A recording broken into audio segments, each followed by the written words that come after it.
Jauh di luar orbit Saturnus, di luasnya angkasa, bertahta sebuah raksasa biru. Itulah Neptunus. Sebuah planet raksasa diselimuti warna biru, Neptunus. Planet ke-8 dari matahari yang terjauh adalah dunia yang menarik dengan awan es dan angin supersonik. Pada tahun 1946, penemuan Neptunus merupakan sebuah terobosan dalam astronomi. Ini adalah planet pertama yang ditemukan bukan melalui pengamatan langsung, tetapi melalui perhitungan matematis. Seperti Kim Jong-ho yang membuat peta Daedong-Yojido pada masa dinasti Joseon, sebuah prestasi yang mengagumkan. Lebih dari sekadar pengamatan, ini adalah kemenangan ilmu pengetahuan, mengangkat Neptunus ke status planet yang luar biasa. Penemuan Neptunus tidaklah mudah. Itu adalah hasil dari perhitungan dan pengamatan bertahun-tahun oleh para astronom yang curiga bahwa orbit Uranus yang aneh dipengaruhi oleh benda tak terlihat. Pada tahun 1946, kecurigaan mereka terbukti benar ketika perhitungan Urbain Le Verrier membawa Johann Galle ke penemuan Neptunus. Penemuan luar biasa ini tidak hanya memperluas pengetahuan kita tentang tata surya, tetapi juga menunjukkan kekuatan intelektual manusia dalam mengungkap misteri alam semesta. Warna biru Neptunus yang misterius, seperti lautan yang luas, langsung menarik perhatian para astronom dan masyarakat umum. Tapi tidak seperti lautan di bumi, warna biru Neptunus bukanlah karena pantulan sinar matahari di air, melainkan karena gas metana di atmosfernya. Gas metana ini menyerap cahaya merah dan memantulkan cahaya biru, memberi Neptunus warna khasnya. Di balik penjelasan yang tampaknya sederhana ini terdapat proses atmosfer yang kompleks yang membentuk iklim dan penampilan keseluruhan Neptunus. Penemuan Neptunus memicu daya tarik kita terhadap raksasa es yang jauh ini. Dan dengan setiap penemuan baru, kekaguman kita semakin bertambah. Saat kita terus menjelajahi bagian luar tata surya, Neptunus tetap menjadi bukti keajaiban yang tak terhitung jumlahnya yang menunggu kita di angkasa. Keindahan Neptunus yang memesona dan signifikansi ilmiahnya menginspirasi kekaguman dan rasa hormat, dan terus mengingatkan kita tentang alam semesta yang luas dan misterius tempat kita tinggal.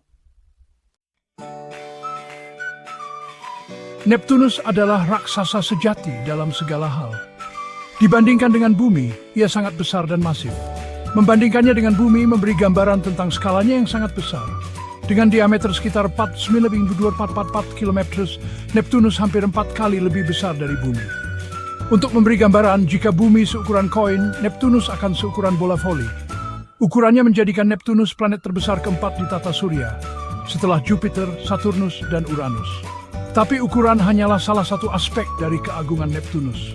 Massa Neptunus adalah 1,02 × 10⁻⁶ kg, kira-kira 17 kali massa bumi. Massa yang sangat besar ini menciptakan tarikan gravitasi yang kuat yang menahan 14 bulan dan cincin redupnya. Pengaruh gravitasinya meluas ke sabuk Kuiper yang jauh, di mana ia memengaruhi orbit benda-benda es yang tak terhitung jumlahnya. Meskipun ukuran dan massa Neptunus mengesankan, densitasnya adalah cerita yang berbeda. Hanya 1,64 gram per cm kubik, densitas Neptunus lebih kecil dari bumi, menunjukkan bahwa ia terutama terdiri dari unsur-unsur ringan seperti hidrogen, helium, dan metana. Densitas rendah ini menunjukkan bahwa Neptunus memiliki atmosfer tebal yang menyumbang sebagian besar dari total massanya. Ukuran, massa, dan komposisi Neptunus inilah yang membuatnya, bersama dengan tetangganya Uranus, diklasifikasikan sebagai raksasa es.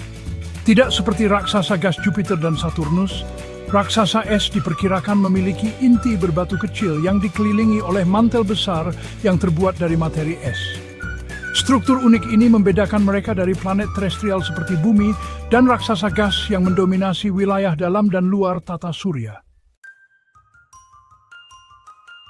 Atmosfer Neptunus adalah campuran awan yang berputar-putar dan angin kencang, menunjukkan kondisi cuaca ekstrem dari raksasa es yang jauh ini.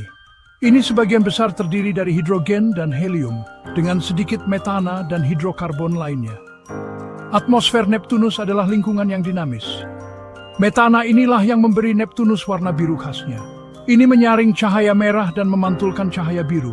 Itulah yang kita lihat. Karena metana menyerap cahaya merah dan memantulkan cahaya biru, Neptunus mendapatkan warna birunya yang khas. Salah satu fitur atmosfer Neptunus yang paling menonjol adalah bintik gelap besar.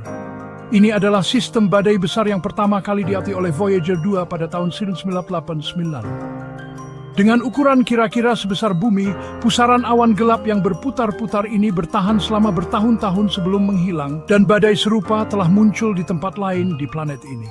Bintik-bintik gelap ini diperkirakan merupakan daerah bertekanan tinggi, mirip dengan sistem bertekanan tinggi bumi, tetapi dalam skala yang jauh lebih besar. Seperti badai raksasa, tetapi dengan tekanan tinggi. Angin di Neptunus adalah fitur atmosfer yang membedakannya dari planet lain di tata surya. Dengan kecepatan hingga 2.100 km per jam, angin ini adalah angin tercepat yang pernah tercatat di tata surya. Lebih cepat daripada angin manapun di bumi. Didukung oleh panas dari inti Neptunus, angin ini menyapu planet ini dengan kecepatan yang mencengangkan. Angin supersonik ini menciptakan badai besar dan awan yang berputar-putar yang terus-menerus mengubah penampilan planet yang terlihat. Secepat awan Kinton Son Goku. Mekanisme yang mendorong angin kencang Neptunus belum sepenuhnya dipahami. Tetapi para ilmuwan percaya bahwa panas internal planet dan rotasi cepat memainkan peran penting. Tidak seperti bumi, di mana sinar matahari adalah pendorong utama cuaca. Neptunus sangat jauh dari matahari dan menerima sangat sedikit energi matahari. Oleh karena itu, cuaca di Neptunus diperkirakan terutama didorong oleh proses internal, menjadikannya subjek yang menarik bagi para ilmuwan yang mempelajari atmosfer planet. Di bawah atmosfer Neptunus yang bergejolak, terdapat interior misterius, inti berbatu yang terbungkus dalam mantel es yang sangat besar. Meskipun struktur dan komposisi inti Neptunus yang tepat masih diselidiki, para ilmuwan percaya bahwa itu mirip dengan bumi, terutama terdiri dari besi dan nikel. Tetapi tidak seperti inti luar bumi yang cair, inti Neptunus diperkirakan berada dalam keadaan padat karena tekanan yang sangat besar. Mengelilingi inti adalah mantel, wilayah bertekanan dan suhu tinggi. Ini sebagian besar terdiri dari air, amonia, dan es metana. Mantel ini bukanlah lapisan es padat. Sebaliknya itu adalah lapisan cairan yang sangat panas, hampir seperti campuran lembek.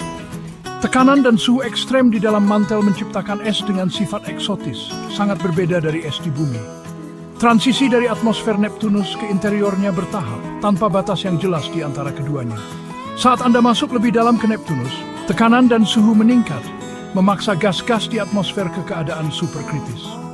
Dalam keadaan ini, perbedaan antara gas dan cairan menjadi kabur, menciptakan lingkungan unik yang menantang pemahaman kita tentang keadaan materi. Mempelajari interior Neptunus memberikan wawasan berharga tentang pembentukan dan evolusi planet raksasa.